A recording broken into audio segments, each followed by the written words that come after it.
Allah Allah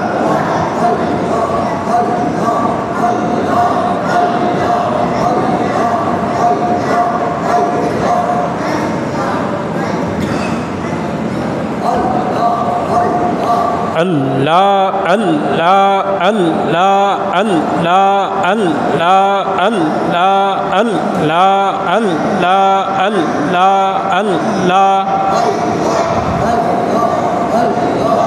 La ilaha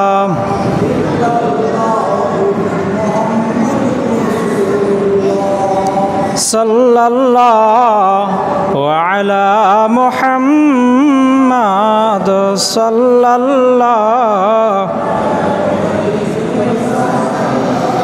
sallallahu ala Muhammad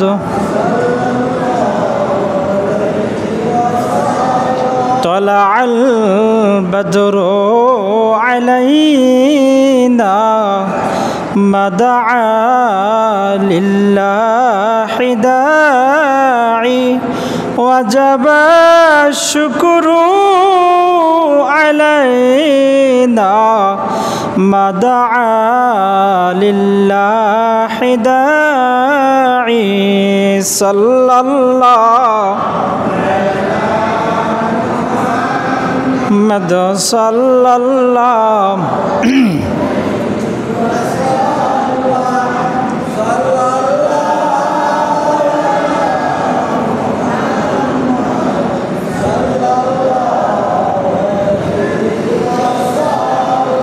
بلغ العلا بكماله كشف التجى بجماله حسنت جميع خصاله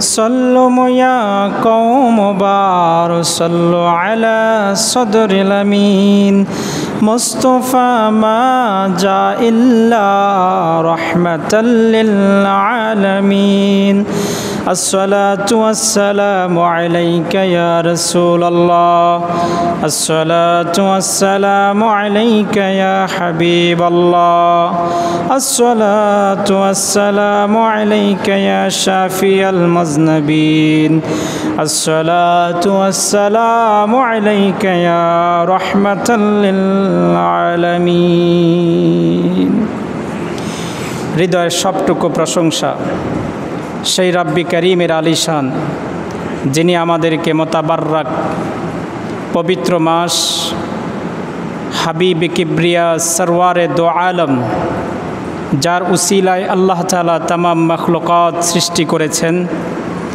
সেই হাবিবের সম্মানিত মাস আগমনের মাস মাহে রবিউল আউয়াল মাসে আজকে এই পবিত্র মাগরিবের নামাজ জামাতের সাথে আদায় করে আল্লাহর ওলিদের কবরকে সামনে রেখে আল্লাহর গড় মসজিদ পবিত্র জায়গায় বসার তৌফিক হিম্মত শক্তি এবং ধৈর্য আল্লাহ তাআলা দান করেছেন সেজন্য আমরা হৃদয় থেকে জানাচ্ছি শুকর আলহামদুলিল্লাহ। পাশাপাশি লক্ষ কোটি দরুদ সালাম প্রেরণ করি আমাদের নবী সরওয়ারে কায়না হাবিবে মুস্তাফা মুহাম্মদুর রাসূলুল্লাহ। সম্মানিত হাজিরিন, শুকরিয়া জানাচ্ছি রাব্বি করিমের দরবারে আপনাদের এই মসজিদের সম্মানিত ইমাম ও খতিব আমার প্রিয় ফুফাতো ভাই আপনাদের সবার একজন সুমহান ব্যক্তিত্ব কাজী মোহাম্মদ মাসুদুর রহমান এবং এলাকার মুরব্বী বাবারা এলাকার যুবক ভাইয়েরা উপস্থিত আছে আমার ছোট ভাইয়েরা পর্দার আড়ালের আমার কলিজার টুকরা আম্মা জানরা। আলোচনার প্রারম্ভিক সময় আমি ইসলামী সম্ভাষণ জানাচ্ছি আসসালামু আলাইকুম ওয়া রাহমাতুল্লাহি ওয়া বারাকাতুহু। প্রিয় ভাই আমার, আমরা মসজিদে বসেছি কিন্তু আমাদের পাশে আছে কবর। যেই কবরে শুয়ে আছেন আমার ফুফা, যিনি নিঃসন্দেহে একজন আল্লাহর ওলি ছিলেন, বলেন আলহামদুলিল্লাহ। যিনি দ্বীনের খেদমত এই আপনাদের অঞ্চলে করতে করতে আজ বিদায় হয়ে আলমে বারজাকে যিনি ঘুমিয়ে আছেন, উনি হচ্ছেন আমার শ্রদ্ধেয় ফুফাজি। দোয়া করবেন এবং ওনার পাশে যারা শুয়ে আছেন সবার জন্য দোয়া করবেন। ওনারা বড় সৌভাগ্যবান, কেননা নামাজের প্রত্যেকটা মুহূর্তে ওনারা ইমাম সাহেবের তেলাওয়াতও শুনতে পারেন এবং আরও সৌভাগ্যবান মুয়াজ্জিনের আজানের ধ্বনিও তারা শুনতে পায়। সুবহানাল্লাহ বলবেন না? এজন্য আল্লাহ তাআলা যেন ওনাদের রুহের ফায়েজ আল্লাহ তাআলা আমাদেরকে নসিব করে, বলেন আমিন। আল্লাহ ওয়ালাদের কাছে দোয়া চাইবেন। সম্মান দেওয়ার মালিক কে? বলেন, কথা বলেন, সম্মান দেওয়ার মালিক কে? আপনি যদি উপরে উঠতে চান, আপনাকে আল্লাহ তাআলা এমনিই উপরে উঠাবেন না, কোনো না কোনো একটা উসিলার মাধ্যমে আল্লাহ তাআলা আপনাকে উপরে উঠাবেন, ঠিক কি না? আপনি জোর করে উপরে উঠতে পারবেন না। এই চেয়ারে বসে দিনই কথা বলা সবার কিন্তু যোগ্যতা হয় না। অনেক শিক্ষিত লোক আছে ভাই, মাদ্রাসায় আরবি প্রভাষক, মুহাদ্দিস, তো বলে দেখেন আমরা তো বহু হাদিস পারি মুখস্থ, কিন্তু চেয়ারে বসে 10 জন মানুষের সামনে কথা বলতে পারি না। আমি বলবো যে নালায়েক, নাজিস, আমি বলবো, আমি অদম বলবো, এই চেয়ারে বসার যোগ্যতা আমার বিন্দু পরিমাণ নাই। আমার শুধু এই চেয়ারে বসার যোগ্যতার পুঁজি হচ্ছে আল্লাহ ওয়ালাদের সহবতে থেকে তাদের দোয়া নেওয়া এবং মা বাবার খেদমত করা। সুবহানাল্লাহ বললেন না? প্রিয় ভাই আমার, আজকের এই পবিত্র ঈদে মিলাদুন্নবী সাল্লাল্লাহু আলাইহি ওয়াসাল্লাম উদযাপন উপলক্ষে আপনাদের মসজিদে বার্ষিক দোয়া মাহফিল, আপনারা খুশি না বেজার? আরও জোরে বলেন, খুশি না বেজার? প্রিয় ভাই আমার, যেই নবীকে আল্লাহ তাআলা এই দুনিয়াতে না পাঠালে আল্লাহ তাআলা কোনো কিছুই আল্লাহ সৃষ্টি করতেন না, এই হাদিসটা কি আপনারা জানেন সবাই? সেই নবীর আমার সাথে কথা বলতে হবে ভাই। সবাই কি আমার সাথে একটু কথা বলবেন? বলবেন তো ইনশাআল্লাহ? আমি কিন্তু অন্য বক্তার মতো না, আমার সাথে কথা বলতে হয়, তারপরে বুঝবো যে আপনারা আমার আলোচনা শুনতেছেন। কথাগুলো বুঝতে পেরেছেন আব্বাজানরা? আমি আপনাদের আপন লোক। আমি মাসুদ ভাইয়ের মামাতো ভাই, মানে হচ্ছেন আপনারা আমার আপন লোক, ঠিক কি না? তাই আপনাদের সঙ্গে আমি যেন সর্বোচ্চ সম্মানের সাথে কথা বলতে পারি, বলেন আমিন। আর আপনারাও যেন আমাকে স্নেহ করতে পারেন, এতটুকুই চাচ্ছি। আল্লাহ তাআলার কাছে পানা চাচ্ছি, যতক্ষণ কথা বলবো যেন কোরআন এবং হাদিস থেকে তথ্য নির্ভরভাবে সুন্দর করে আপনাদের সামনে উপস্থাপন করতে পারি, বলেন আমিন। প্রিয় ভাই আমার, রাসূলের আজকে বেলাদাতের মাস, মাহে রবিউল আউয়াল মাস। এই মাসে নবী আগমন করেছেন, তাশরিফ এনেছেন। নবীকে আল্লাহ তাআলা বহু আগেই সৃষ্টি করেছেন, কিন্তু আল্লাহ তাআলা সর্বশেষ পাঠিয়েছেন। সৃষ্টি কিন্তু সবার আগে, নবীর সৃষ্টি কি সবার আগে, কিন্তু নবীকে দুনিয়াতে পাঠাইছেন সবার শেষে। সবার শেষে পৃথিবীতে আদম সফিউল্লাহ থেকে শুরু করে ঈসা রুহুলুল্লাহ পর্যন্ত 1,23,999 জন নবী এবং রাসূল এই দুনিয়াতে আগমন করেছেন। সব নবীরা মিলাদের মাধ্যমে দুনিয়াতে এসেছেন। আলহামদুলিল্লাহ বলেন। মিলাদ মানে কি? মিলাদ মানে জন্ম। মিলাদ মানে কি? জন্ম। বুকে হাত দিয়ে কি বলতে পারবেন আপনি কি দুনিয়াতে জন্ম ছাড়া এসেছেন? কথা বলেন বাবা, আমার সাথে কথা বলেন। আমরা কি দুনিয়াতে জন্ম ছাড়া আসছি? কথা বলেন। আমরা এই দুনিয়াতে আসার আগে আমরা কোনো না কোনো মায়ের গর্ভে ছিলাম, ঠিক কি না? আমাদের একজন মা আছে কি না? কথা বলেন। একমাত্র মা এবং বাবা নাইকার? কথা বলেন বাবা। এই একমাত্র মা বাবা নাইকার? লাম ইয়ালিদ ওয়ালাম ইউলাদ। আল্লাহ বলেন আমি কাউরে জন্ম দেই না, আমাকে কেউ জন্ম দেন না। একমাত্র মিলাদ নাই আল্লাহর।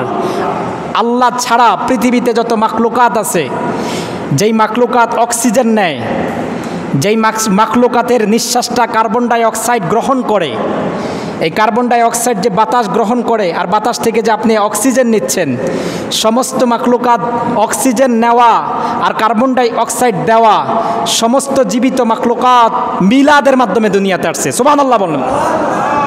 একটা গরু তার বাছুরটা দুনিয়াতে মিলাদের মাধ্যমে আসছে কিনা?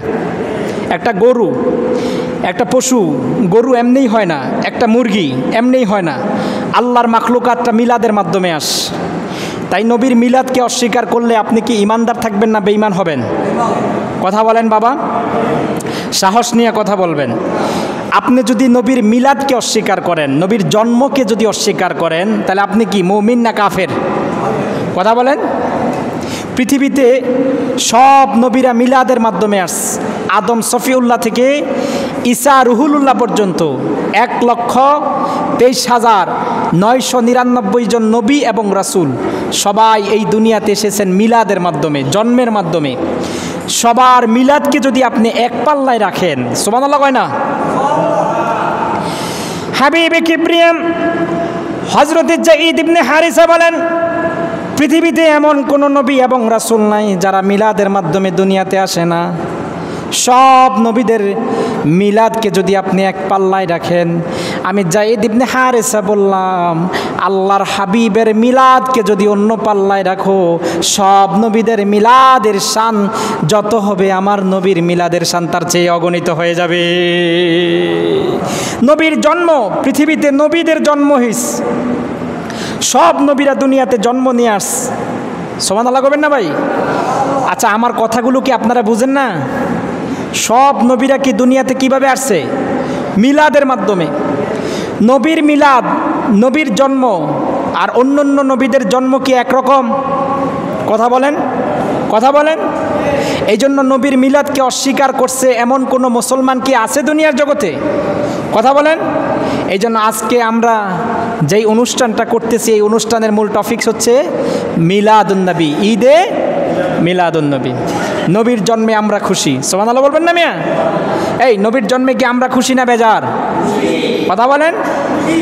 যেই নবীর উসিলায় আল্লাহ তাআলা পুরো সৃষ্টিকে সাজিয়েছেন, সেই নবীর জন্মেতে আমরা খুশি না বেজার? খুশি। আল্লাহ তাআলা তার পবিত্র কোরআন, তার কথামালা দ্বারা আল্লাহ তাআলা সুন্দর করে তার হাবিবের শান তুলে ধরেছেন।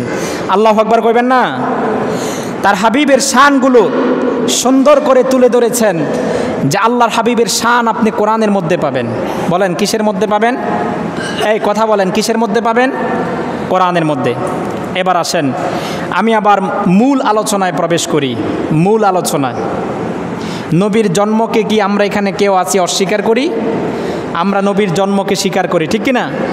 আর নবী যে এই দুনিয়াতে আসছে, এই দুনিয়াতে আসার কারণে আমরা খুশি না বেজার? আমরা খুশি। এবার আসেন সেই নবীর শান এবং মান কি, এ সম্পর্কে আজকে কথা বলবো। রাজি আছেন তো ইনশাআল্লাহ?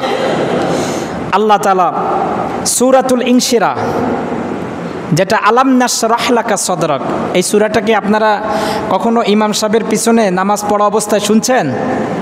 আলাম নাশরাহ লাকা সদরক। আমরা আজকে এই সূরার 2টা আয়াত নিয়ে কথা বলবো এবং প্রাসঙ্গিক আমরা পবিত্র কোরআন থেকে আল্লাহর হাবিবের শান নিয়ে কথা বলবো। সুবহানাল্লাহ বলবেন না? প্রিয় ভাই আমার, আল্লাহ তাআলা স্পষ্ট কোরআনে বলছেন, আলাম নাশরাহ লাকা সদরক।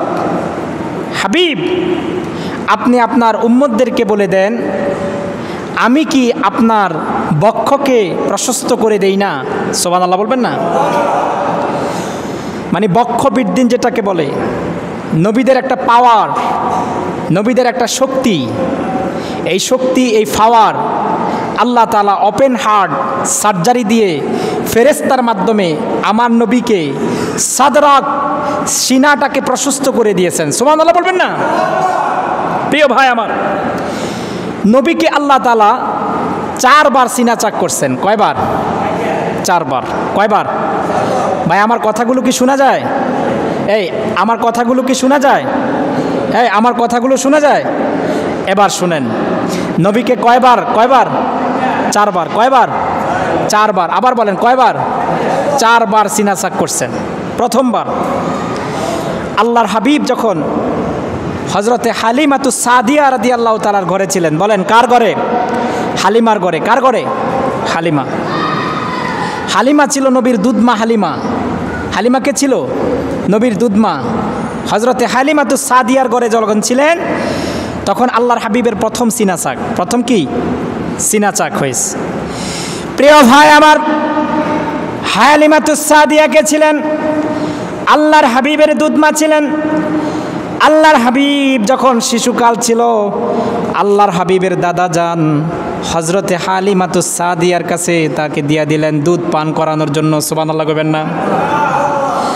হযরতে হালিমাতুস সাদিয়া নিয়ে গেলেন। বিশাল ওকিয়া, বলবো না সেটা, বলবো সিনা চাকের কথাটা। হযরতে হালিমাতুস সাদিয়া রাদিয়াল্লাহু তাআলার একটা সন্তান ছিল। আল্লাহর হাবিব পাহাড়ের উপরে গিয়ে খেলা করছিলেন।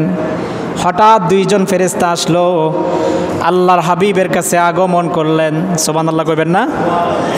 বলেন, কার কাছে আগমন করছে? আল্লাহর হাবিবের কাছে আগমন করছে দুইজন ফেরেশতা। কয়জন? দুইজন। কয়জন বলেন? দুইজন ফেরেশতা আগমন করছে। দুইজন ফেরেশতা আগমন করার পরে হুজুরকে পাহাড়ের উপরে শোয়াই দিলেন। সুবহানাল্লাহ কোন? হুজুরকে শোয়াই দিলেন।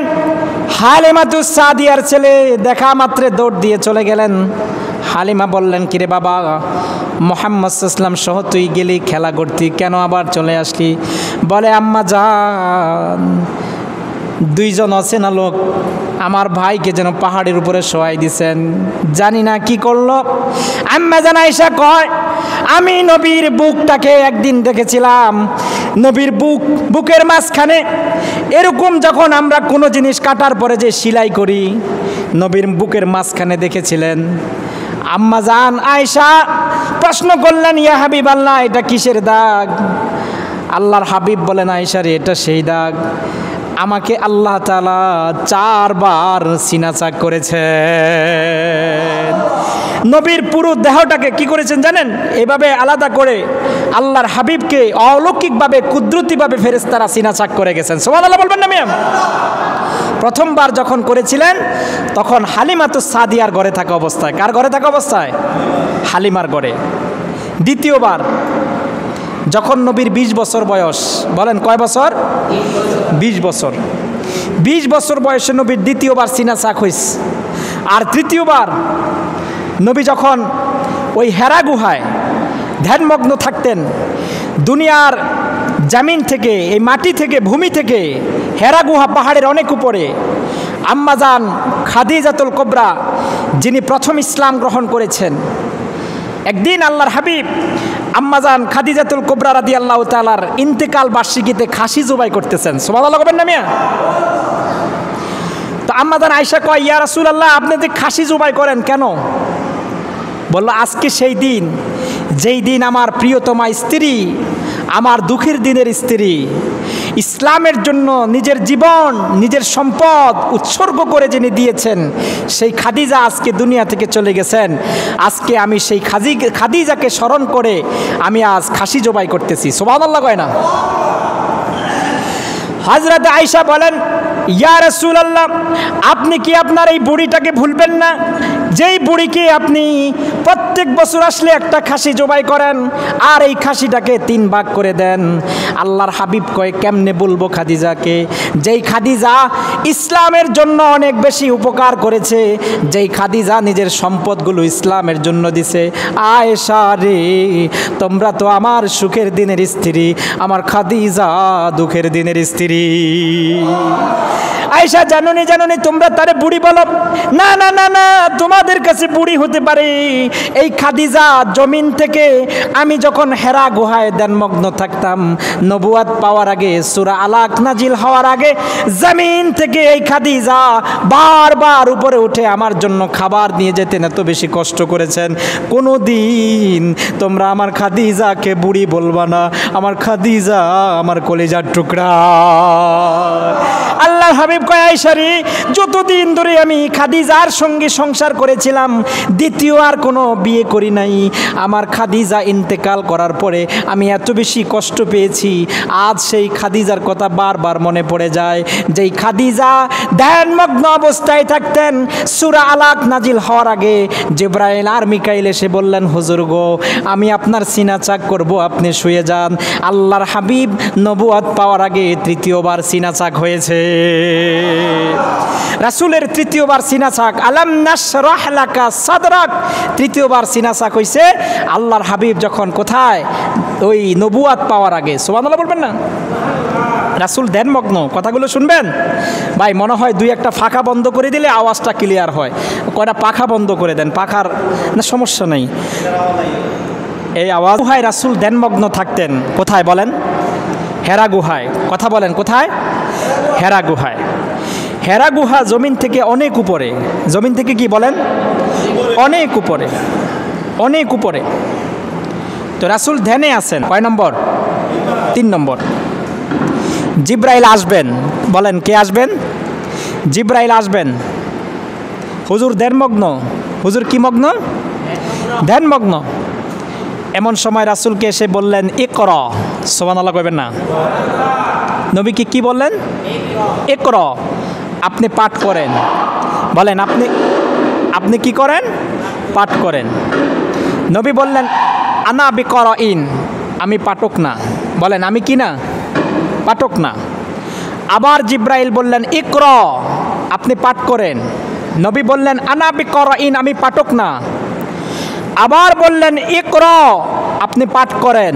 নবী বললেন ইকরা বিসমি রাব্বিকাল্লাযী খলাক, খলাকাল ইনসানা মিন আলাক। সুবহানাল্লাহ কইবেন না? ইকরা বলেন কয়বার? 3 বার। আপনারা যদি শুনেন তাহলে আমি কথা বলবো। আপনারা শুনেন তো ইনশাআল্লাহ? 3 বার বলছে। 3 বার বলার পরে নবী, তো আমি বলতেছিলাম নবীর নবুয়াত পাওয়ার আগে জিব্রাইল আমিন আসলেন। বলেন কে আসলেন?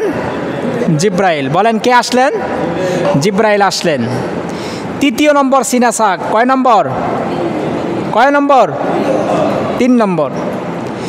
3 নম্বর সিনা সাক হলো জিব্রাইল আমিন আমার নবীর কাছে মোট 23 বছর নবুয়াত জীবনে মোট 24,000 বার এসেছেন। বলেন কয়বার? কথা বলেন কয়বার? 24,000 বার এসেছেন। কয় বছরে? 23 বছর বয়সে জিব্রাইল আমিন আমার নবীর কাছে কয়বার আইছেন? 24,000 বার। কোন নবীর কাছে জিব্রাইল 10 বার, কোন নবীর কাছে জিব্রাইল আসছেন 8 বার, কোন নবীর কাছে জিব্রাইল আসছেন 6 বার। কিন্তু জিব্রাইল বলেন হাবিব, আমি আপনার কাছে কতবার আসছি আপনি জানেন? আমি আপনার কাছে 23 বছরে 24,000 বার এসেছি। নারায়ে তাকবীর। কয়বার? 24,000 বার আসছে। জিব্রাইল আমিন এই পৃথিবীতে আগমন করার আগে আল্লাহর পক্ষ থেকে যে মেসেজগুলো, এই মেসেজগুলো নিয়ে আসতেন সিদরাতুল মুনতাহা থেকে। বলেন কোথায় থেকে? সিদরাতুল মুনতাহা থেকে মেসেজগুলো নিয়ে আসতেন। এই মেসেজগুলো জমিনের আসমানে আসতো। বলেন কোথায় আসতো? জমিনে আসতো। জিব্রাইল আমিনের বর্ডার হচ্ছে সিদরাতুল মুনতাহা। আল্লাহর হাবিব বলেন এই পৃথিবীতে জিব্রাইল আমিন প্রথম আসমান আর জমিন পর্যন্ত জিব্রাইল আমিন একটা নূরের পাখা এপার থেকে ওপার করলে প্রথম আসমান থেকে জমিন পর্যন্ত হয়ে যায়। সুবহানাল্লাহ কয় না? মানে জমিন থেকে প্রথম আসমান পর্যন্ত জিব্রাইলের পাখার দূরত্ব। আল্লাহু আকবার কয় না? প্রথম আসমান থেকে জমিন, মানে জমিন থেকে প্রথম আসমান জিব্রাইলের একটা পাখার দূরত্ব। সেই জিব্রাইল আমার নবীর কাছে কতবার আসছেন বলেন? 24,000 বার। কয়বার? 24,000 বার এসেছেন। প্রিয় ভাই আমার, 4 বার পৃথিবীতে হজরতে জিব্রাইল আমিন সবচেয়ে দ্রুতগামী আগমন করেছেন। কয়বার? কথা বলেন কয়বার? এই দুনিয়াতে জিব্রাইল আমিন সবচেয়ে দ্রুতগামীতে 4 বার আগমন করেছেন। প্রথম যে সময় আগমন করেছেন যখন ইব্রাহিম আলাইহিস সালাতু ওয়াস সালামকে আগুনের মধ্যে ফেলে দিবে নমরুদ। আল্লাহ বলে জিব্রাইল কোথায় তুমি? জিব্রাইল বলেন মাবুদ আমি সিদরাতুল মুনতাহায়। যাও না গো, আমার খলিলকে নমরুদ আগুনের মধ্যে নিক্ষিপ্ত করবেন। আমার খলিল আগুনের মধ্যে পড়বে, আমার খলিলের দড়ি কেটে দিবে। আমার খলিলের জন্য তুমি উপকার করো। জিব্রাইল আমিন কয় খলিলকে উপকার করার জন্য আল্লাহ যখনই আমাকে নির্দেশ করেছেন তখনও কিন্তু আমি সিদরাতুল মুনতাহায় ছিলাম। সুবহানাল্লাহ কয় না? তখনও আমি সিদরাতুল মুনতাহায় ছিলাম। আল্লাহর হাবিব বলেন জিব্রাইল আমিন ইব্রাহিম খলিলকে আগুনের কুণ্ডলী থেকে রক্ষা করার জন্য সিদরাতুল মুনতাহা থেকে এত দ্রুত আগমন করেছেন, কয় চোখের একটা ফলক তুমি বুঝবা আবার মেলবা, যে সময় লাগবে তার চাইতে দ্রুততার সাথে জিব্রাইল এই পৃথিবীতে আগমন করেছে। এই প্রথম, এই কি প্রথম। 2 নম্বর হচ্ছে যখন ইউসুফ আলাইহিসসালাতু ওয়াসসালাম, নাম শুনছেন? পয়গম্বর ইউসুফ আলাইহিসসালাতু ওয়াসসালামকে যখন ওই কূপের মধ্যে ভাইরা ষড়যন্ত্র করে ফালাবে, বনি ইয়াহুদা ছিল ইউসুফের এক ভাই।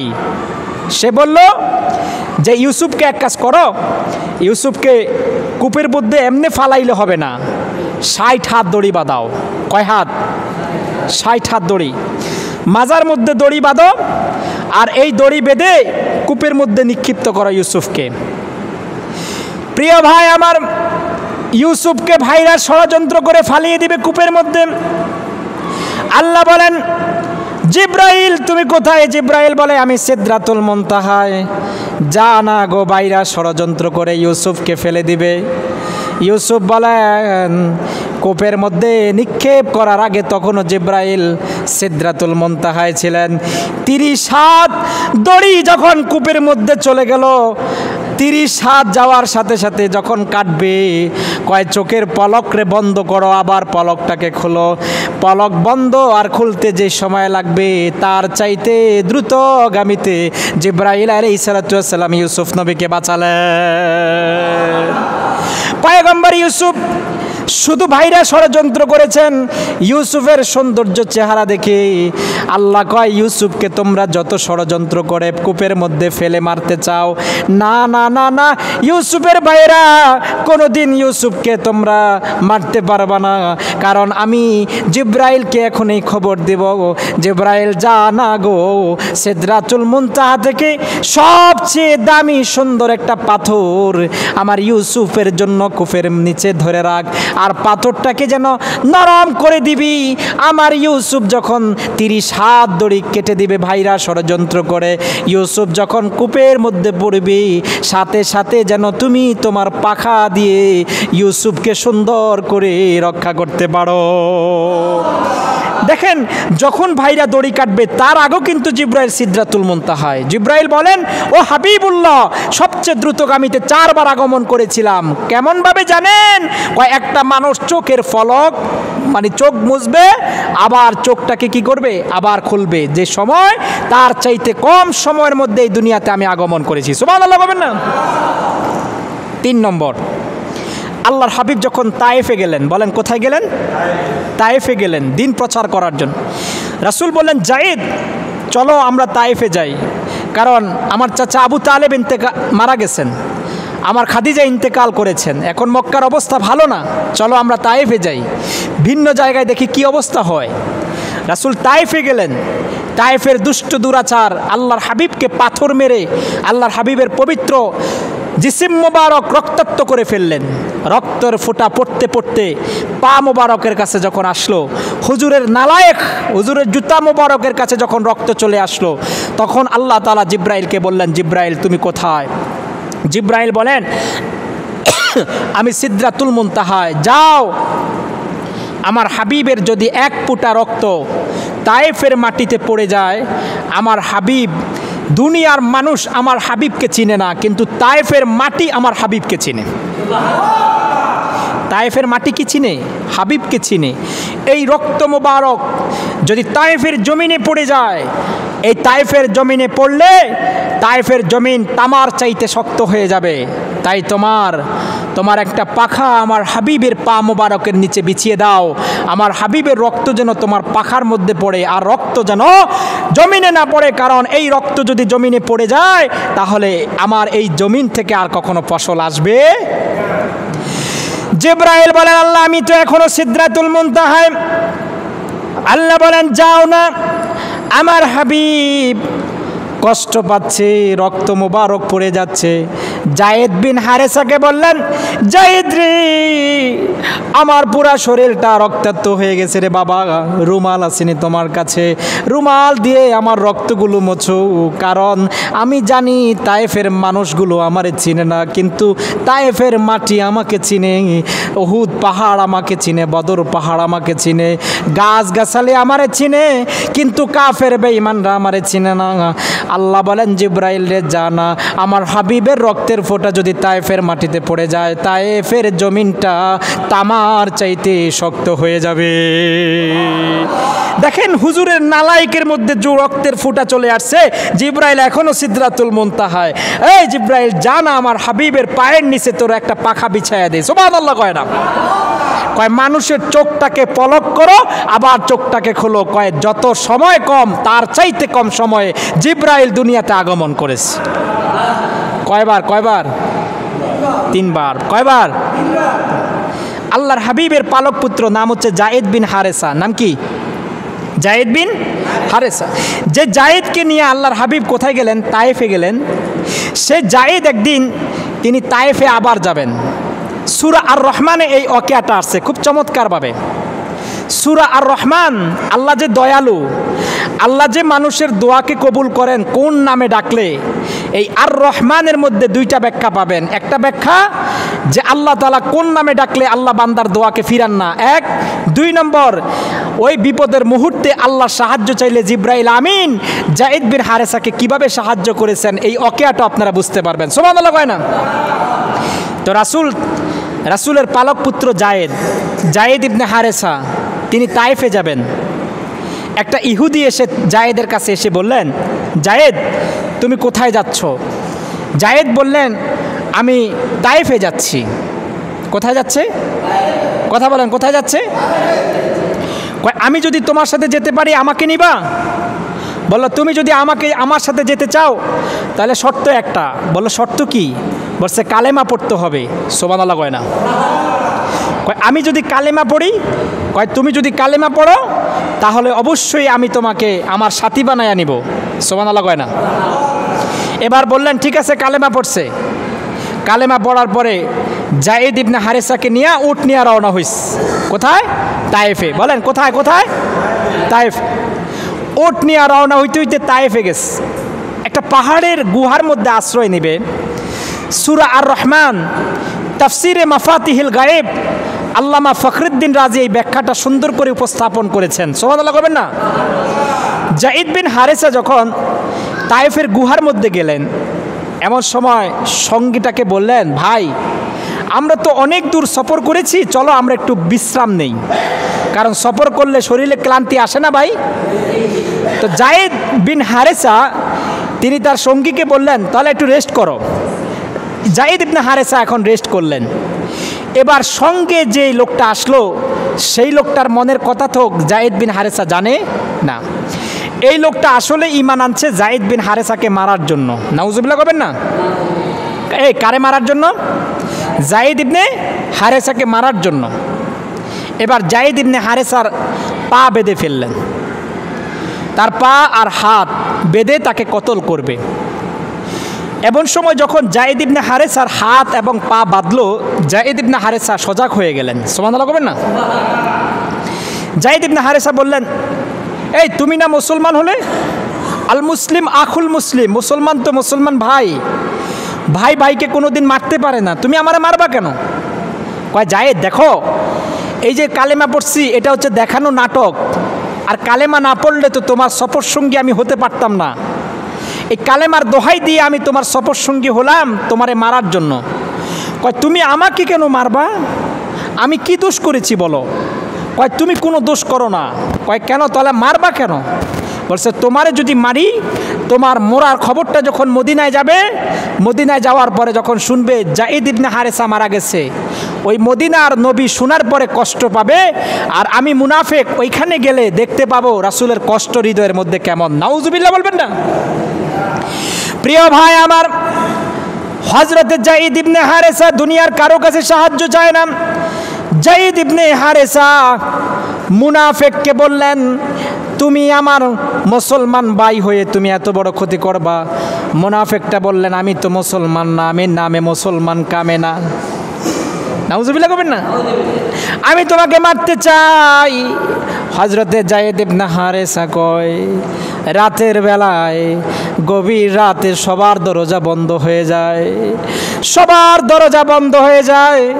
সবার দরজার কাছে যদি আপনি আইসা কন ভাই বিপদে পড়ে গেছি দরজা খোলেন, ঘর থেকে আওয়াজ আসবে আপনি চলে যান, আমরা এখন ব্যস্ত আছি, আমরা এখন ঘুমাবো। কয় রাত যত গভীর হয় মানুষের দরজা বন্ধ হয়ে যায়, মানুষের কাছে চাইলে মানুষ বিরক্ত হয়ে যায়। যায়েদ ইবনে হারেসা কয় যত রাত গভীর হয় আল্লাহর রহমতের দরজা তত সুন্দর করে খুলতে থাকে।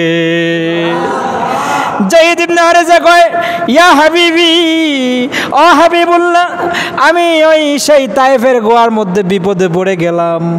আমি বললাম কি জানেননি? কয় কি বলছো? কয় আগিসনি ইয়া রহমান, আগিসনি আমারে সাহায্য করো, ইয়া রহমান, হে দয়ালু। সুবহানাল্লাহ কবেন না? যায়েদ ইবনে হারিসা যখন আগিসনি ইয়া রহমান বললেন, আল্লাহ বলে জিবরাইল রে কোথায় তুমি? জিবরাইল বলে আমি সিদরাতুল মুনতাহায়। তাড়াতাড়ি প্রস্তুত হইয়া আমার নবীর পালক পুত্র যায়েদ আমার কাছে সাহায্য চাইছে। যা না গো, আমার হাবিবের পালক পুত্রের যেন ওই মুনাফিকটা কিছু না করতে পারে। সিদরাতুল মুনতাহা থেকে একটা আওয়াজ দিয়া দাও। সিদরাতুল মুনতাহা থেকে জিবরাইল মুআল্লিমুল মালাইকা বললেন লা তাকতুল ইয়া মুনাফিক। আল্লাহু আকবার কয় না, আওয়াজ দিয়া দিলেন। আওয়াজ শোনা মাত্রে মনে বলল যে মনে হয় কাছ থেকে আওয়াজ আসলো। কে রে? জায়েদকে মারতে চাই, কে রে আমারে বাধা দেয়, সামনে আয়। দ্বিতীয়বার আবার মারতে যায়, আবার জিবরাইল আমিন একে আওয়াজ দেয় লা তাকতুল ইয়া মুনাফিক। আবার মুনাফিকটা বলে জায়েদকে মারতে যাই, কে আমারে বাধা দেয়, সামনে আয়। আবার তৃতীয়বার বললেন লা তাকতুল ইয়া মুনাফিক। কয় এবার তো একেবারে কাছাকাছি চলে আসছে। আল্লাহ কয় আমার গুনাহগার বান্দারে, গুনাহ করার পরে তুমি কেন এত আফসোস হও? তুমি কেন এত দুর্বল হয়ে যাও? কেন এত হতাশগ্রস্ত জীবন যাপন করো? কেন আলেম ওলামার কাছে ছুটো? আলেম ওলামাদের কাছে কি তুমি শুনো না? আল্লাহর রহমতের দরজাটা অনেক বড়। আমার জায়েদ, আমার বান্দা, ওই আমার কলেজার টুকরা হাবিবের পালক পুত্র পাহাড়ের গুহা থেকে আমার কাছে সাহায্য চেয়েছিলেন, আমি জিবরাইলের মাধ্যমে সাহায্য করেছি। কয় কেমনভাবে জানোনি? কয় সিদরাতুল মুনতাহা থেকে জিবরাইল আমিন মানুষ বেশে ওই সেই একটা উট নিয়া মুনাফিকটার সামনে হাজির হয়ে গেলেন। মুনাফিকটা কয় তুমি কে? কয় আমি তোমারে মারতে আসছি আল্লাহর পক্ষ থেকে। সাথে সাথে জিবরাইল আমিন মানুষ বেশে ওই মুনাফিকটাকে দুনিয়া থেকে বিদায় করে জায়েদ বিন হারেসার কাছে যায় দড়ি খুললেন। জায়েদ বিন হারেসা বললেন তুমি কে? বললো আমি সাহায্যকারী জিবরাইল। আল্লাহু আকবার করবেন না? আমি জিবরাইল। কয় আমাকে সাহায্য করার জন্য আসছো? কয় কেন? কয় জানো নি গো, তুমি যখন রহমান বলে ডাকলে, রহমান নামটা আল্লাহর কাছে এত বেশি পছন্দ, বান্দা যখন মুনাজাতে বলবে ইয়া রহমান আপনি আমারে ক্ষমা করে দেন, আল্লাহ কয় গুণবাচক নাম ৯৯টা, সবচেয়ে দামি সুন্দর নাম হচ্ছে রহমান। নারে তাকবীর। সবচেয়ে দামি নাম কি? রহমান। সুবহানাল্লাহ বলবেন না? সবচেয়ে দামি নাম কি? রহমান। আমাদের সমাজে দেখেন এই নাম কত সুন্দর না? অনেকে ডাকে রহমান, না আছে না নাই? এই কি ডাকে? রহমান। আল্লাহর গুণবাচক নাম রাখা জায়েজ, তবে আল্লাহর গুণবাচক নাম রাখার আগে আব্দুল শব্দ যোগ করতে হবে। যেমন আব্দুর রহমান, আব্দুস সত্তার, আব্দুর রহিম, আব্দুল কাহার, আব্দুর রাজ্জাক, এই সমস্ত নামগুলো আল্লাহর গুণবাচক। কার গুণবাচক নাম? কথা বলেন। এই নামগুলো কত সুন্দর না? মাহশুরে আল্লাহ তাআলা, আম্মা জান আয়েশা কয় ইয়া রাসূলুল্লাহ হাসরের মাঠে আল্লাহ তাআলা কোন নামে ডাকবেন? সুবহানাল্লাহ কয় না? এই দুনিয়াতে এই যে পলাশ, নীরব, নিস্তব্ধ, এই সমস্ত নামে আল্লাহ বলবেন না না না, হাসরের মাঠে আল্লাহ তাআলা ডাকবেন আব্দুল্লাহ, আব্দুর রহমান। সুবহানাল্লাহ বলবেন না? আম্মা জান আয়েশা কয় ইয়া রাসূলুল্লাহ হাসরের মাঠে বাবার নাম ধরে ডাকবেন না মায়ের নাম ধরে ডাকবেন? আল্লাহ তাআলা যে তার বান্দাকে ডাক দিবেন বাবার নাম ধরে ডাকবেন না মায়ের নাম ধরে ডাকবেন? আল্লাহ রাসূল বলেন মাহশরে আল্লাহ তাআলা তার মায়ের নাম ধরে ডাকবেন। সুবহানাল্লাহ কয় না? দুনিয়াতে আমরা বাপের নামে ডাকি, এই বাপের নামে ডাকেন না? যেমন আমার নাম হাবিব, আব্দুর রাজ্জাক বিন হাবিব, মানে আব্দুর রাজ্জাকের ছেলে। কার ছেলে? আব্দুর রাজ্জাকের ছেলে। দুনিয়াতে পরিচয় হন বাবার দিক থেকে। রাসূল বলেন হাসরের মাঠে তোমাকে আল্লাহ তাআলা ডাকবেন মায়ের নামে। সুবহানাল্লাহ কয় না? এই বলেন কার নামে?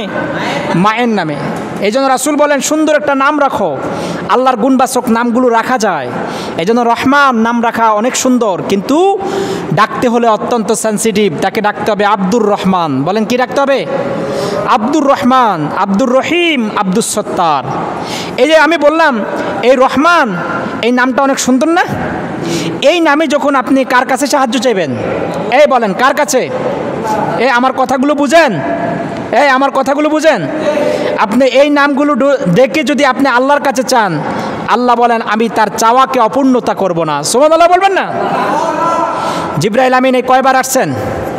এই কথা বলেন কয়বার? 4 বার। নবীর সিনা সাক করছে কয়বার? আমার আলোচনার মূল টপিকসে চলে যাচ্ছি, আমি কথাগুলো বুঝে যাচ্ছি। মেরাজের রাত্রে রাসূলুল্লাহ সাল্লাল্লাহু আলাইহি ওয়াসাল্লাম জিবরাইলের অফিস দেখছেন, সমস্ত ফেরেশতাদের অফিস দেখছেন। জিবরাইল আমিন এমন জায়গায় থাকেন যে সিদরাতুল মুনতাহা থেকে 70,000 নূরের পর্দা। কয় হাজার নূরের পর্দা? 70,000 নূরের পর্দা। রাসূল বলেন একটা পর্দা থেকে আরেকটা পর্দার দূরত্ব 1000 বছর।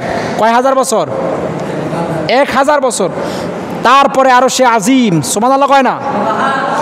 তো মেরাজের রাত্রে বাহন কয়টা? 2টা। কয়টা বলেন? 2টা। বোরাক নিয়ে সিদরাতুল মুনতাহায় গেলেন। ওই সিদরাতুল মুনতাহার কথা কেন বারবার বলি? কারণ জিবরাইলের এটা অফিস। সুবহানাল্লাহ বলবেন না? জিবরাইল আমিন তার অফিসের কাছে যখন আসছেন, তখন রাসূলকে বললেন ইয়া রাসূলুল্লাহ আমি আর উপরে 1 কদম উঠতে পারবো না। কয় কেন? তাহলে আমি কিভাবে যাব? বলল যে আপনি যাওয়ার বাহন আসতেছে, আপনি যাওয়ার বাহন রফরফ আসতেছে, আপনি চিন্তা করেন না, আল্লাহ আপনাকে উপরে উঠাবেন। আল্লাহু আকবার কয় না? আপনি চিন্তা করবেন না, আপনি উপরে উঠবেন। এই সিদরাতুল মুনতাহা থেকে কোরআনের 6,666 আয়াত জিবরাইল আমিন আল্লাহর হাবিবের কাছে 23 বছর 24,000 বার এসে সব কোরআনের আয়াতগুলো নাজিল করে দিয়েছেন। বারবার সিদরাতুল মুনতাহার কথা উল্লেখ এই জন্য যে এই সিদরাতুল মুনতাহা থেকে জিবরাইল দুনিয়াতে আসতেন। আল্লাহু আকবার কইবেন না?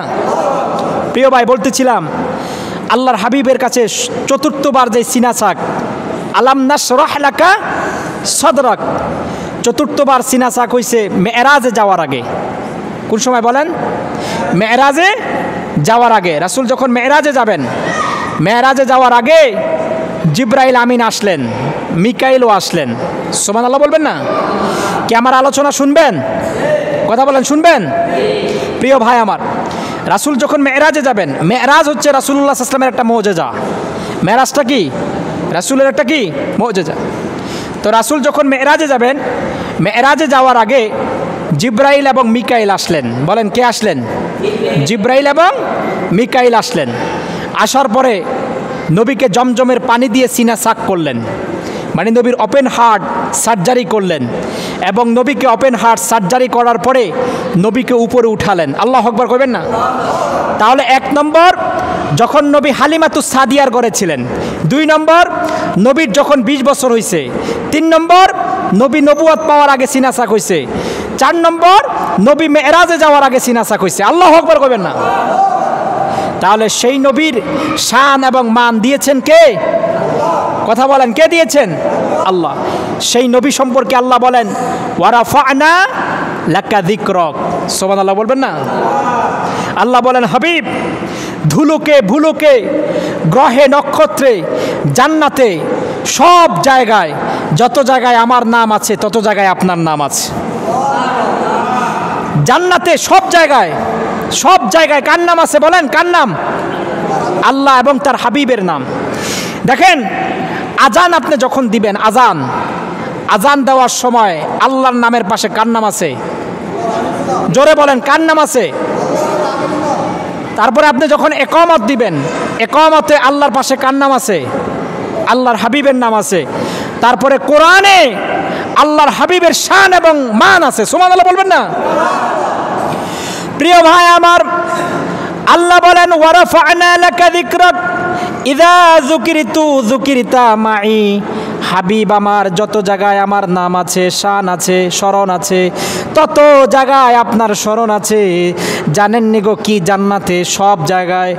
আদম সফিউল্লাহ বলেন, যেদিন জাবালে রহমত পাহাড়ে আদম এবং হাওয়া মিলন হলো, এমন সময় আদম জিব্রাইলকে বললেন, জিব্রাইল রে, 350 বছর কেঁদেছিলাম, চোখের পানি শেষ হয়ে গেছে।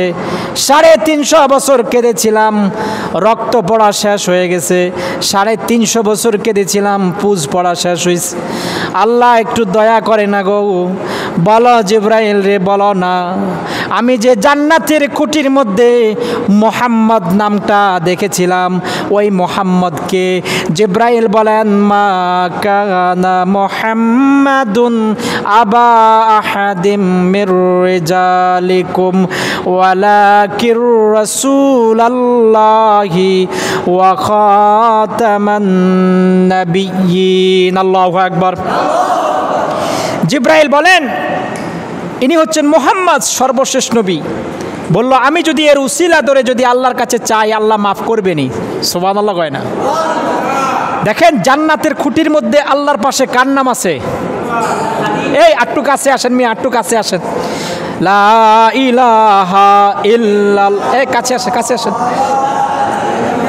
এই মুরব্বী, কাছে আসেন, কাছে আসেন, কাছে আসেন। এই কাছে আসেন, না না, কাছে আসেন। ইল্লাল্লাহ।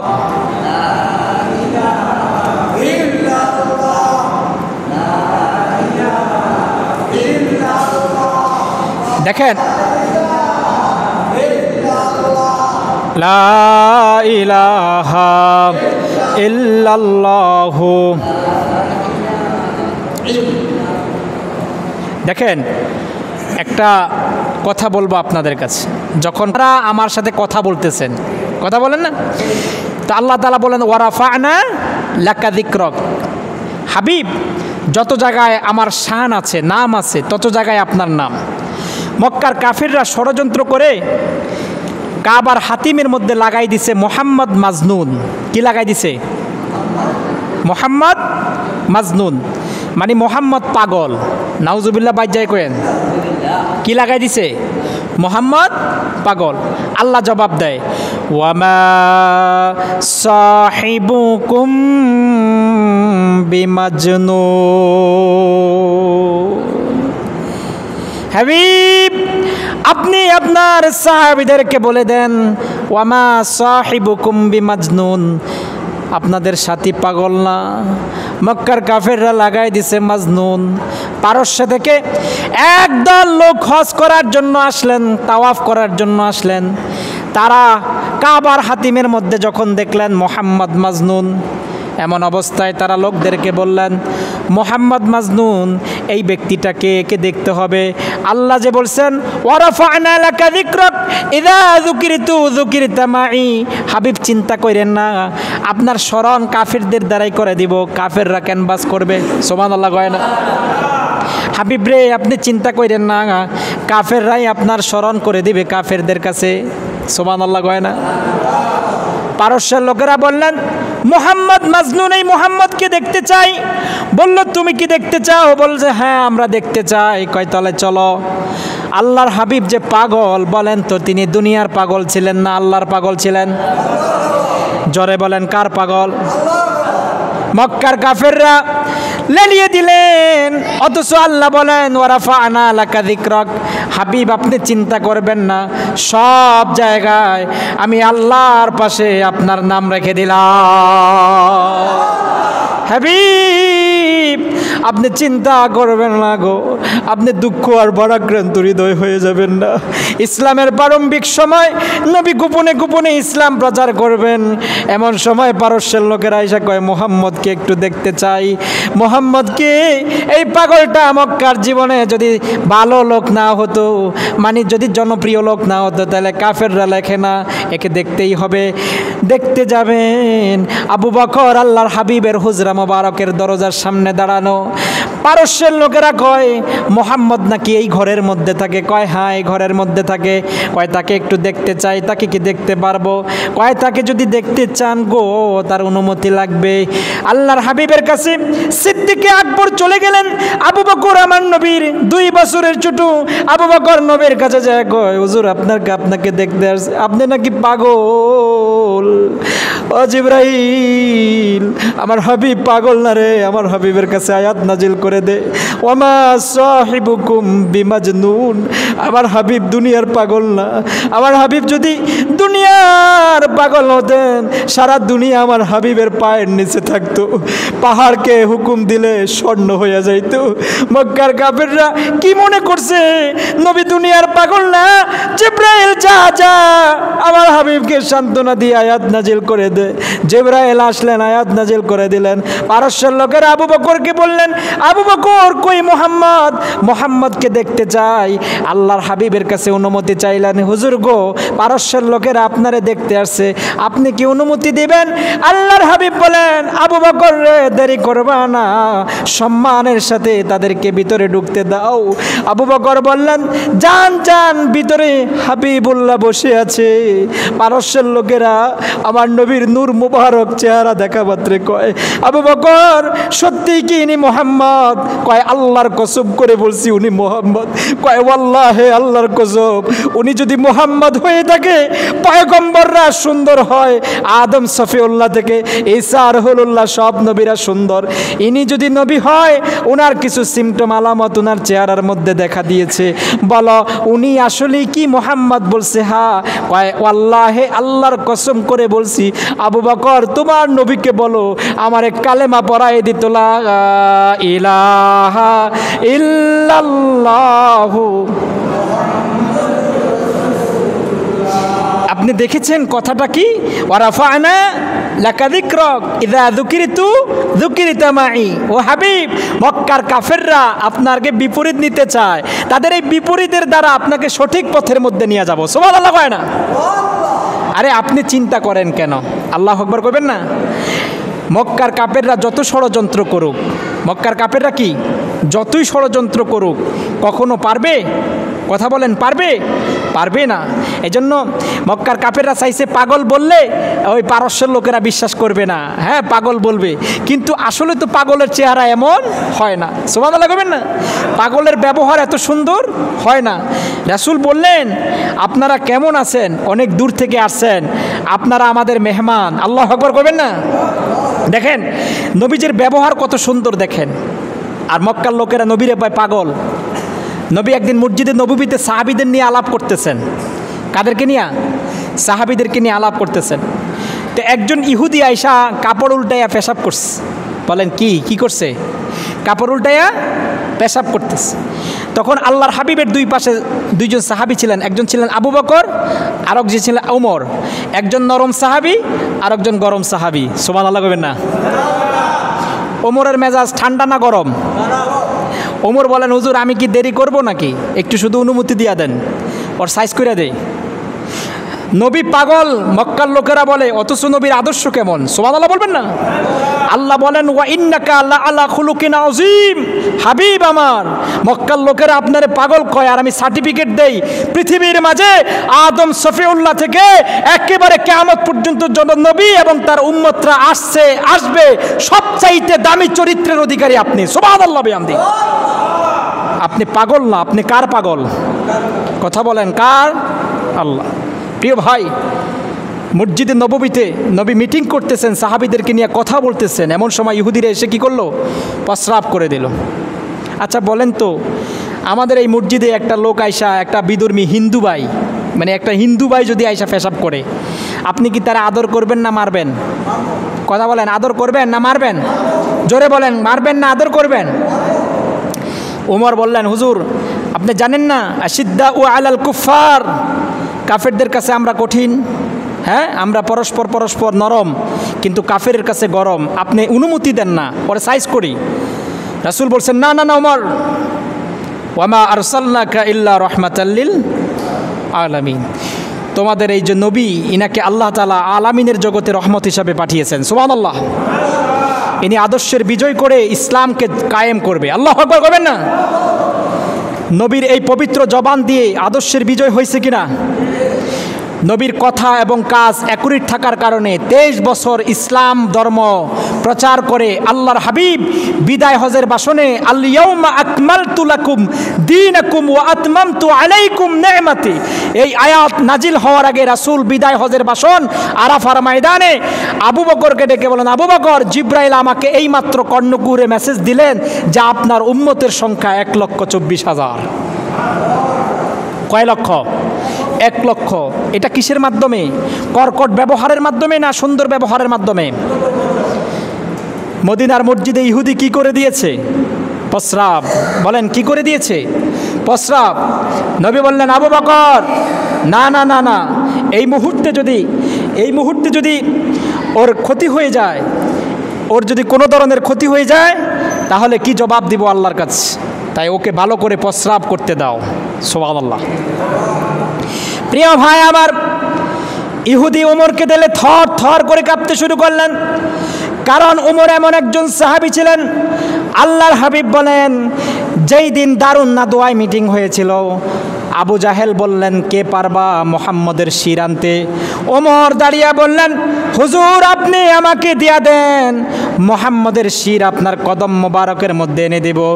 আল্লাহর হাবিব কয়, ওই রাত্রে আমি 2 ওমরের জন্য দোয়া করেছিলাম আল্লাহর কাছে বলেছিলাম, আল্লাহ হয় আবু জাহেলকে কবুল করো, না ওমরকে কবুল করো।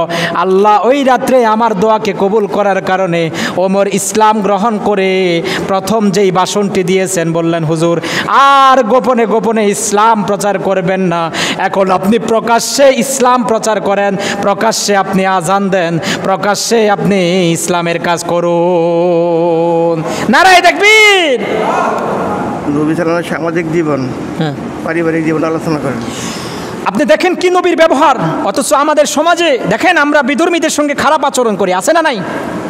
কথা বলেন, আছে না নাই? আমরা আজ বিধর্মীদের সঙ্গে খারাপ আচরণ করি। রাসূল বলেন, লা ইকরাহু ফিদ্দিন, তোমরা ধর্ম নিয়ে বাড়াবাড়ি করবা না। এমন একজন নবী পালা, যেই নবীকে দুনিয়ার পাগল বলো না, তিনি দুনিয়ার পাগল না, তিনি কার পাগল? এই কথা বলেন, নবী কার পাগল? নবী বললেন, ওমর তাকে প্রস্রাব করতে দাও। প্রস্রাব করার পরে নবী ডাকলেন, দেখেন, ওয়া ইন্নাকা লা আলা খুলুকিন আযীম। আরে আজিম চরিত্র কেমন! আল্লাহু আকবার করবেন না মিয়া? কি দামি কথা মিয়া! কেমন নবী আপনি পেলেন? ওয়া রাফা'না লাকা যিকরাক, যেই নবীর স্মরণকে আল্লাহ তাআলা আরশে আজিম পর্যন্ত পৌঁছে দিয়েছেন। সুবহানাল্লাহ। নবী বললেন, আগে আমি সামনে তাকালে শুধু ওই সামনে দেখতাম, পিছনে তাকালে শুধু পিছনে দেখতাম।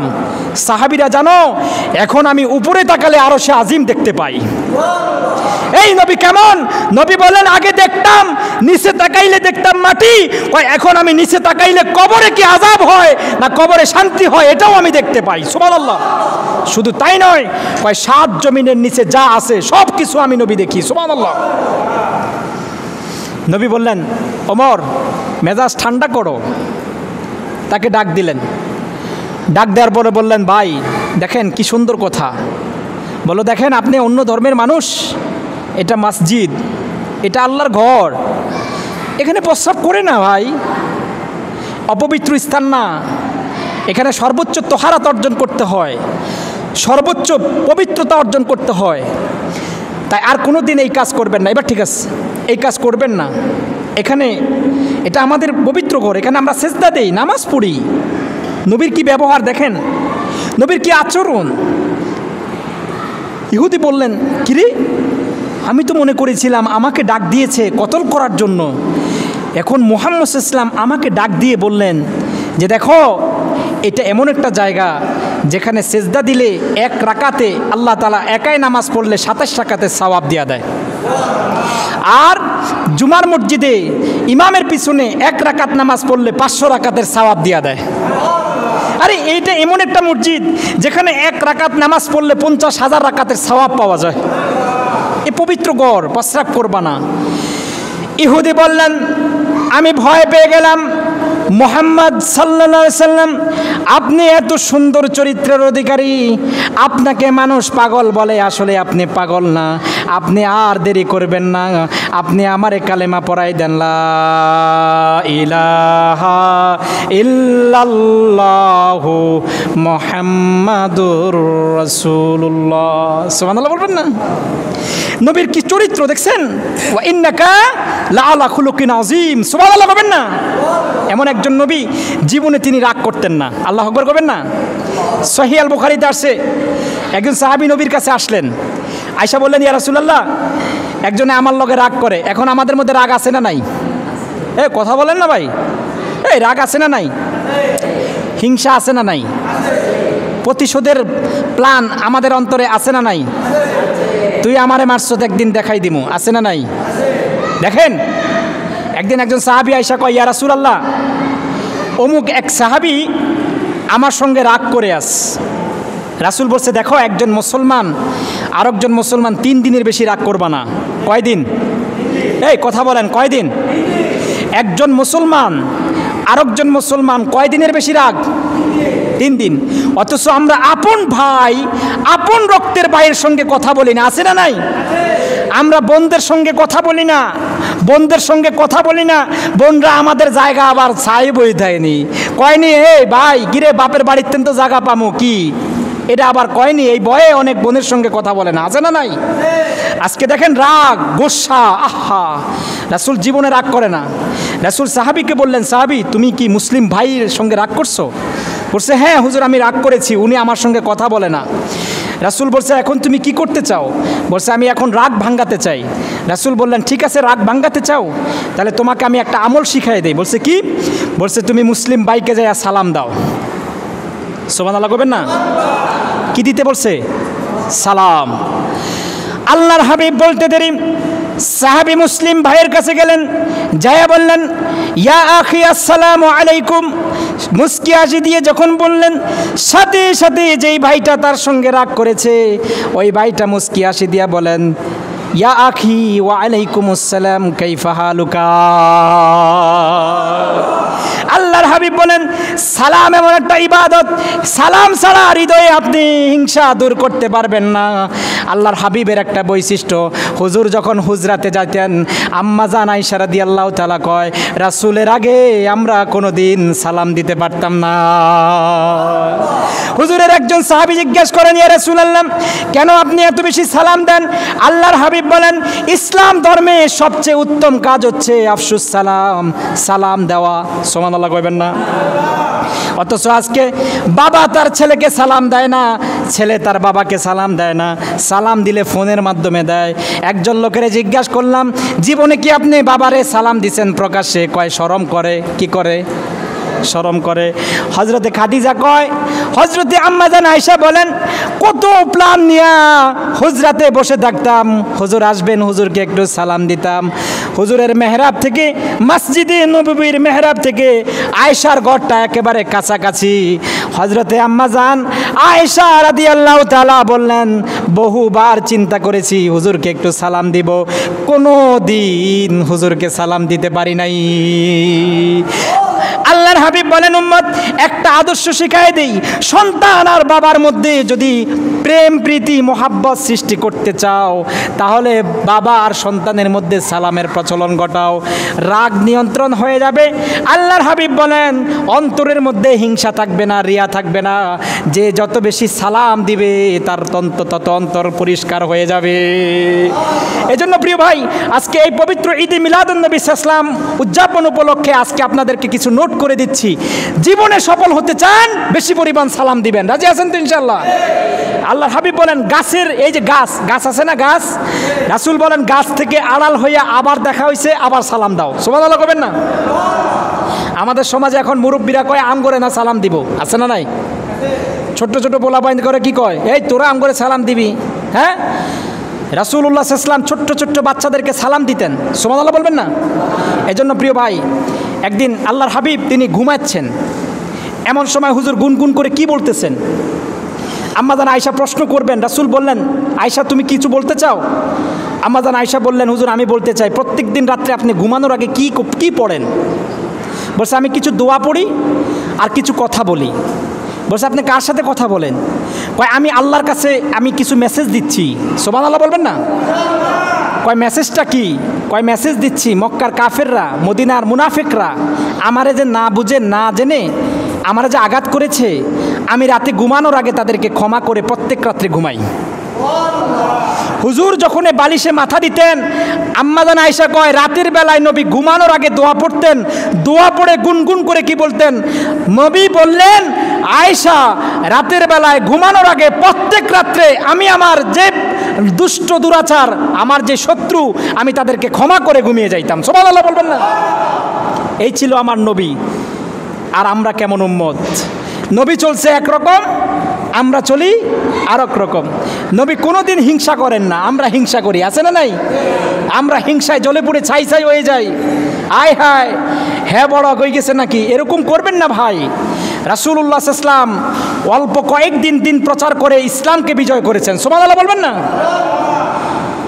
যেই কাফেররা আল্লাহর হাবিবের পবিত্র হাত মোবারক থেকে বাইতুল্লাহর চাবি কেড়ে নিয়েছে, ফাতহে মক্কার সময় ওই কাফের ফলাইতে শুরু করছে। ফাতহে মক্কা, মক্কা বিজয়ের সময় নবীর শ্বশুর আবু সুফিয়ান, নাম ছিল আবু সুফিয়ান। এই আবু সুফিয়ানের বউ ছিল হিন্দা। যেই হিন্দা, আবু সুফিয়ানের বউ ছিল হিন্দা, যেই হিন্দা আল্লাহর হাবিবের চাচা আমির হামজার কলিজা চাবাই খাইছে। এত খারাপ কাজ করার পরে রাসূল কেমন আদর্শ দেখাইছেন শুনেন। মক্কা বিজয়ের সময় আবু সুফিয়ান তার স্ত্রী হিন্দাকে বললেন, হিন্দা, এখন তো মুহাম্মদ সাল্লাল্লাহু আলাইহি ওয়াসাল্লাম মক্কা বিজয় হয়েছে, ইযা জাআ নাসরুল্লাহি ওয়াল ফাত, মক্কা বিজয় হয়ে গেছে, এখন তো মুহাম্মদ আমাদেরকে মারবে, ধরবে, কাটবে। হ্যাঁ, এখন তো আমাদের পালাইতে হবে, পালানোর ছাড়া কোনো পথ নাই, এখন কি করব? তখন হিন্দা বললেন, আপনি একটা কাজ করেন, মুহাম্মদ তো এই পথ দিয়ে মক্কায় ঢুকবে, আপনি এক কাজ করেন, আপনি দৌড়াই যায়া আপনি মুহাম্মদ সাল্লাল্লাহু আলাইহি ওয়াসাল্লামের ওটের সামনে দাঁড়াইয়া যান। সুবহানাল্লাহ কয় না? প্রিয় ভাই আমার, আবু সুফিয়ান ছিলেন আল্লাহর হাবিবের আপন আপন আপন শ্বশুর। আপন কি? শ্বশুর। মদিনাতুল মুনাওয়ারায় একদিন বেড়াইতে গেছেন আবু সুফিয়ান। আবু সুফিয়ান মদিনাতুল মুনাওয়ারায় যখন বেড়াইতে গেছেন, আবু সুফিয়ানের মেয়ে বললেন, আব্বা যান, আপনি একটু দাঁড়িয়ে যান, আমার যেই বিছানার চাদরটা আছে এই চাদরটা আমি একটু সরাইয়া দেই। আবু সুফিয়ান বললেন, মারি, আমি সেই মক্কা থেকে মদিনায় তোমাকে দেখার জন্য আসছি, আর তোমার বিছানায় আপনি একটু বসবো, আর তুমি আমার চাদরটা কেন সরাইয়া দাও? কয়, আব্বা জানেননি গো, এই চাদরের মধ্যে সরওয়ারে দো আলম ঘুমায়। আল্লাহর হাবিব এমন একটা বিছানায় ঘুমাতেন ভাই, আমরা জাজিমের মধ্যে ঘুমাই, কত আরাম বিছানায়, নরম বিছানায় ঘুমাই। আল্লাহর হাবিবের জন্য একজন সাহাবী শামাইলে তিরমিজির মধ্যে আসছে, একজন সাহাবী কয়, হুজুর আপনার জন্য একটা কম্বল আনি, বাড়ি কম্বল, আপনি শক্ত জায়গায় শুইতে শুইতে আপনার পিঠের মধ্যে দাগ লাগা গেছে, হুজুর আপনার জন্য একটা কম্বল আনি। সাহাবী বললেন, হুজুর আপনি যদি আমার অনুমতি দেন, আপনার জন্য আমরা একটা কম্বল আনি।